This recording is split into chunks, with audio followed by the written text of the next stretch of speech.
एक ही इंसान और कहानियां हजार। कोई बोले गरीब अनाथ डिलीवरी बॉय, तो कोई बोले निकम्मा निठल्ला घर जमाई, तो कोई बोले वो है पूरे शहर का मालिक जिसके इशारों पर चलता है पूरा शहर।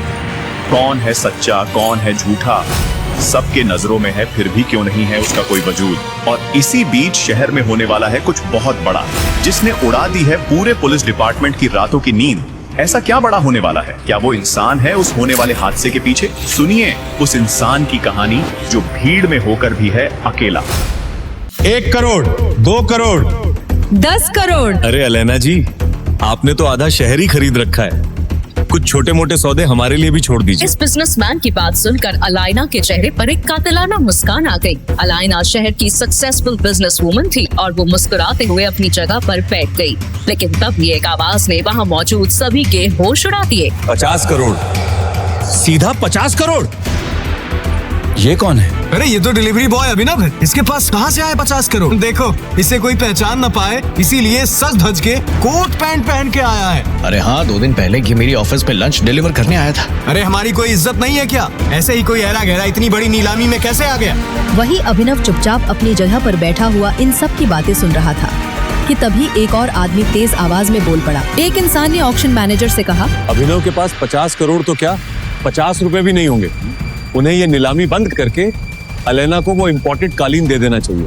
नहीं भाई रुको, अगर इस फटीचर डिलीवरी बॉय के पास 50 करोड़ नहीं है तो मैं अलैना जी की बोली को चैलेंज करता हूँ। मैं कालीन के लिए 11 करोड़ देने के लिए मैं तैयार हूँ। जैसे ही उस आदमी ने 11 करोड़ बोला तो अभिनव एक बार फिर से बोल पड़ा, 60 करोड़। ए फटीचर डिलीवरी बॉय, तू पागल हो गया क्या? कहाँ से लाएगा 60 करोड़? ये नीलामी है, बच्चों का खेल नहीं। यहाँ जो बोला जाता है वो देना भी पड़ता है। ये कहते हुए उस आदमी ने अभिनव को धक्का देना चाहा, लेकिन अभिनव उस जगह पर इतनी दृढ़ता से खड़ा था कि उस धक्के से अभिनव को तो कुछ नहीं हुआ। लेकिन वो आदमी खुद अपनी जगह से 2 कदम पीछे चला गया और फिर अगले ही पल अभिनव ने अपनी जैकेट से एक चेकबुक निकाली और उस पर 60 करोड़ की राशि डालकर साइन करने लगा। उस चेक को भरते हुए वहाँ मौजूद हर इंसान देख रहा था और सब भौचक्के रह गए थे। सभी को लग रहा था कि अभिनव ने अपनी जेल जाने की पूरी तैयारी कर रखी थी। वो धड़ल्ले से चेक पर 60 करोड़ भर रहा है। अभिनव ने चेक पर अमाउंट भरकर वहां मौजूद नीलामी करवा रहे बैंक के मैनेजर को दिया। एक बार को तो मैनेजर को भी यकीन नहीं हो रहा था कि आखिर 3 करोड़ की चीज को ये अभिनव जैसा डिलीवरी बॉय 60 करोड़ में कैसे खरीद रहा है, और क्या सच में इसके अकाउंट में 60 करोड़ है भी या नहीं।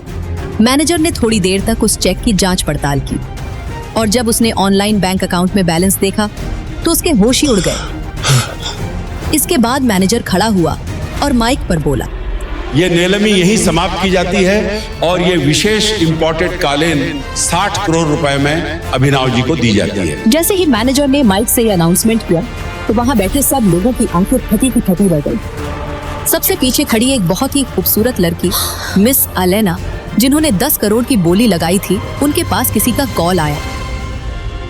हेलो, वो इम्पोर्टेड कालीन आपको मिल गई? कोई अभिनव करके कोई डिलीवरी बॉय है जिसने 60 करोड़ की बोली लगाई है। मतलब आजकल डिलीवरी वालों के पास इतने पैसे आ गए हैं कि 5 करोड़ की चीज को 60 करोड़ में खरीद रहा है। अलैना जी, ये सब सोचने से पहले एक बार अभिनव की उंगली में देखिए। उसके बाद अलैना ने अपनी आंखें उठाई और जैसे ही उसकी आंखें अभिनव के दाहिने हाथ में पहनी हुई अंगूठी पर गईं, तो वो पूरी तरह से चौंक गई। उसकी आंखें फटी की फटी रह गईं और उसने चौंकते हुए कहा, टाइगर। टाइगर का नाम सुनते ही अलाइना के होश उड़ गए थे। क्या है टाइगर नाम की सच्चाई? कैसे एक डिलीवरी बॉय के अकाउंट में आए 800 करोड़? क्या है अभिनव का राज? अगर वो इतना पावरफुल है तो क्यों रह रहा है दुनिया के सामने डिलीवरी बॉय बनकर? इन सब सवालों ने इंस्पेक्टर का दिमाग घुमा दिया था। ये वीडियो उसे एक अनजान लड़की ने भेजा था, पर इसके पहले 2 अलग अलग जासूसों ने भी इंस्पेक्टर को अभिनव के बारे में कुछ बताया था। उसे पहले जासूस की बताई कहानी याद करने की कोशिश की। रुक जाओ, वो रेस्टोरेंट हम गरीबों के लिए नहीं है अभिनव। एक बार मेरे कपड़े तो देखो, रोड पे कटोरा पका के भीख मांगने वाली लग रही हूँ। और जरा उस रेस्टोरेंट में खाना खाने वाले अमीरों को देखो, उनमें और हम में जमीन आसमान का फर्क है। नहीं वैभवी, तुम बहुत सुंदर लग रही हो। वैभवी ने आगे कहा कि वो शहर का सबसे महंगा रेस्टोरेंट है। उनकी औकात वहाँ पानी पीने की भी नहीं। अभिनव ने कहा कि उसने वैभवी के जन्मदिन के लिए पहले से ही बचत करके रखी थी। वैभवी ने कहा कि अभिनव ने काफी मेहनत से ये पैसे कमाए थे और वो एक ही दिन में उसे ये सारे पैसे नहीं उड़ाने देगी। अभिनव ने कहा कि वो सब संभाल लेगा। इतना कहकर अभिनव उस मेगा रेस्टोरेंट के अंदर चला गया। वैभवी अभिनव को रोकने के लिए उसके पीछे पीछे भागी और जल्दी जल्दी में एक अमीर आदमी से टकरा गई और उस अमीर आदमी के महंगे सूट पर वाइन गिर गई। Sorry sir. अंधी हो क्या? इस गंवार को अंदर किसने आने दिया? इस सूट की कीमत भी पता है तुझे? 30 लाख का सूट है ये। आई एम सॉरी, मुझसे गलती हो गई। मैं इसी वक्त यहाँ से चली जाती हूँ। तुम्हें क्या लगता है मैं तुम्हें इतनी आसानी से यहाँ से जाने दूंगा? जब तक तुम मुझे 30 लाख रुपए नहीं दे पाती मैं तुम्हें कहीं नहीं जाने दूंगा। इसी वक्त मेरे सूट की कीमत चुकाओ वरना क्या? अचानक ही अभिनव वैभवी के पास वापस आया। उस आदमी ने अभिनव को गौर से देखते हुए कहा, इस रेस्टोरेंट का स्टैंडर्ड सच में काफी गिर गया है। इसी वक्त मेरी गर्लफ्रेंड से माफी मांगो। मैं माफी मांगू? तुम जानते भी हो मैं कौन हूँ। वैभवी उस अमीर आदमी और अभिनव के बीच हो रहे झगड़े को देखकर बहुत घबरा गई। अभी इसे माफी मांगते हैं और चलते हैं यहाँ से। इस अमीर आदमी को मैंने टीवी पर देखा है। मेरी गर्लफ्रेंड से माफी मांगो वरना आज के दिन के लिए तुम जिंदगी भर पछताओगे। अभिनव की बात सुनकर वो अमीर आदमी गुस्से से तिलमिला उठा। पूरा रेस्टोरेंट उसे देख रहा था। उसने कहा, मैं शहर का सबसे बड़ा हीरा व्यापारी हूँ। अमीर से अमीर लोग, मंत्री सब मेरी जेब में रहते हैं। मैं चाहूँ तो चुटकी बजाते ही किसी को भी गायब करवा सकता हूँ। और अगर चुटकी बजाते ही मैंने तुम्हारे पूरे बिजनेस का नामो निशान ही गायब कर दिया तो? जब तक वो आदमी अभिनव की बात समझ पाता, अभिनव ने अपना फोन निकाला और किसी को एक मैसेज भेजा। अगले ही पल उस अमीर आदमी को एक कॉल आया और उसके पैरों तले जमीन खिसक गई। बेटा, हम बर्बाद हो गए। हमारी कंपनी के शेयर गिर गए और हमें करोड़ों का नुकसान हो गया। व्हाट? ये कैसे हो सकता है पापा? कोई हमें बर्बाद करने की कोशिश कर रहा है। क्या तुमने किसी बड़े आदमी को नाराज किया है? अगर किया है तो यही वक्त माफी मांग लो, नहीं तो कल तक हम सड़क पे आ जाएंगे। वो अमीर आदमी अभिनव की तरफ मुड़ा और बोला और पूछा, आखिर तुम हो कौन? आखिर कौन है अभिनव और क्या है उसकी हकीकत? आखिर कैसे एक सड़क छाप ने उस अमीर आदमी का करोड़ों का साम्राज्य मिनटों में गिरा दिया? इन सब सवालों का जवाब किसी को पता चलता उससे पहले ही अभिनव वहाँ से जा चुका था। और ये तो सिर्फ अभी से जुड़ा एक किस्सा था जो पुलिस इंस्पेक्टर को एक जासूस ने बताया था। पुलिस इंस्पेक्टर को कुछ समझ नहीं आ रहा था क्योंकि एक दिन पहले एक दूसरे जासूस ने इस अभी उर्फ अभिनव के बारे में जो बताया था वो कुछ अलग ही कहानी थी। इस भिखारी को तो मेरा कुत्ता भी घास ना डाले। मेरा बॉयफ्रेंड तो भूल ही जाओ। सुना नहीं क्या तूने नल्ले? वैभवी ने तुझे लात मार के भगा दिया है। आज के बाद इसके पास भटकने की भी मत सोचना। प्लीज वैभवी, हम साथ में घर बनाने वाले थे।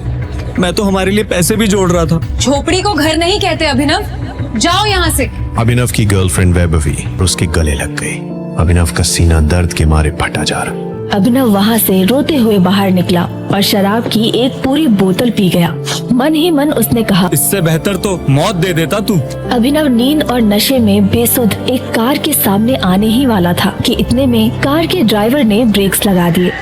उस कार में गुड़गांव का अमीरजादा सनी सिंह बैठा था। नशे में धुत अभिनव को देख उसने अपने गार्ड से कहा, परफेक्ट, अब आएंगे मजे। इसे डिक्की में डालो और मेरी बहन अनन्या के कमरे में सुला दो। इसका पैंट उतारना मत भूलना। मगर बॉस, ये आदमी जैसा कहा है वैसा ही करना। और हाँ, दादाजी को क्या कहना है याद है ना? अभिनव की जब आंख खुली तो उसके चारों ओर बंदूकें ताने आदमी खड़े थे। वो एक आलीशान महल जैसे कमरे में था। उसके बगल में एक कोमल लड़की बैठकर रो रही थी। सामने 6 फीट लंबा चौड़ा आदमी अभिनव को गुस्से में देखते हुए कहा, अनन्या, ये शराबी खोर है तुम्हारी पसंद? दादाजी मेरा यकीन मानिए, मैं नहीं जानती इसे। मुझे नहीं पता ये मेरे कमरे में कैसे आया। हमारे बीच कुछ भी नहीं हुआ। हिसाब से ज्यादा छूट देने पे लड़कियां बिगड़ जाती हैं। चुप करो सन्नी। अनन्या, तुम्हें तो इस घर के नियम बखूबी याद है ना? आज से ये हमारा दामाद हुआ। तुमने नियम तोड़े तो तुम्हारे हिस्सों में आई कंपनी सनी के नाम हो जाएगी। इससे ऐसा सुलूक करो कि इसे अपनी हर गलती याद आ जाए। हाथों हाथ जबरदस्ती अभिनव और अनन्या को कोर्ट रजिस्ट्रार के सामने पेश करवा शादी करा दी गई। अभिनव एक मामूली डिलीवरी बॉय, अब सिर पर तनी बंदूकों के सामने वो कुछ भी बोलने की हालत में नहीं था। शादी होते ही दादाजी ने अपने गार्ड से कहा, और आज शाम को इसे अकरम की पार्टी में लेकर आ।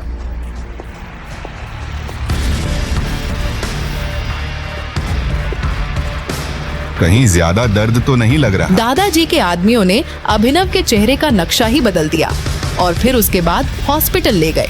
अभिनव की जिंदगी में 24 घंटे में जितना कुछ हुआ था उतनी उसकी पूरी जिंदगी में नहीं हुआ था। किस्मत का मजाक तो देखो, अकरम की पार्टी में पहुंचते ही अभिनव को वैभवी दिख गई। तुम्हारी शक्ल का कीमा भरता किसने बना दिया? यहाँ कुछ डिलीवरी देने आए हो क्या? वैसे इतनी शानदार पार्टी में तुम्हें देखकर मुझे उल्टी आ रही है। वैभवी अपने मुंह से कुछ और आग उगलती उसके पहले ही अभिनव के पीछे से एक लड़की आई और उसने अभिनव की गाल पर किस करते हुए कहा, बेबी तुम्हें दादाजी बुला रहे हैं। वो लड़की कोई और नहीं अनन्या थी। अनन्या का इतना प्यारा इशारा देख अभिनव चौंक गया। उसे अपने कानों पर भरोसा नहीं हो रहा था। वो कुछ सवाल करता उसके पहले ही अनन्या धीरे से बोली, मेरी मजबूरी थी, ज्यादा खुश होने की जरूरत नहीं है। मेरी कंपनी के निवेशक इस पार्टी में है और उन्हें हमारी शादी के बारे में पता है। अभिनव अनन्या से हाथ छुड़ाकर दूर जाने को हुआ। इतने में सामने से 2 इन्वेस्टर्स आ गए। अभिनव ने जब हाथ मिलाने को आगे बढ़ाया तो एक इन्वेस्टर अभिनव के हाथ में पहनी हरा पन्ना लगे सोने की अंगूठी देख वहीं रुक गया और बोला, ये नहीं हो सकता, इट्स इम्पॉसिबल। अनन्या की कंपनी में इन्वेस्ट करने आए 1000 करोड़ की कंपनी का मालिक अभिनव के सामने अपने घुटनों पर बैठ गया और बोला, हमारे 18 सालों की खोज खत्म हुई टाइगर। क्यों एक मामूली से डिलीवरी बॉय को इन्वेस्टर्स टाइगर बुला उसके सामने घुटने टेक बैठ गए? ऐसी कौन सी दुश्मनी थी जिसकी वजह से सनी ने अपनी ही बहन के चरित्र पर इतना बड़ा दाग लगाया? क्या अभिनव का कोई राज था? क्या होगा जब अनन्या के सामने खुलेंगे सच के भयानक पन्ने? आखिर कौन है टाइगर? आगे की कहानी जानने के लिए देखें अगला एपिसोड सिर्फ पॉकेट FM के YouTube चैनल पर, और द रिटर्न ऑफ टाइगर के सारे एपिसोड्स को सुनने के लिए डिस्क्रिप्शन में दी लिंक से डाउनलोड करें पॉकेट FM ऐप।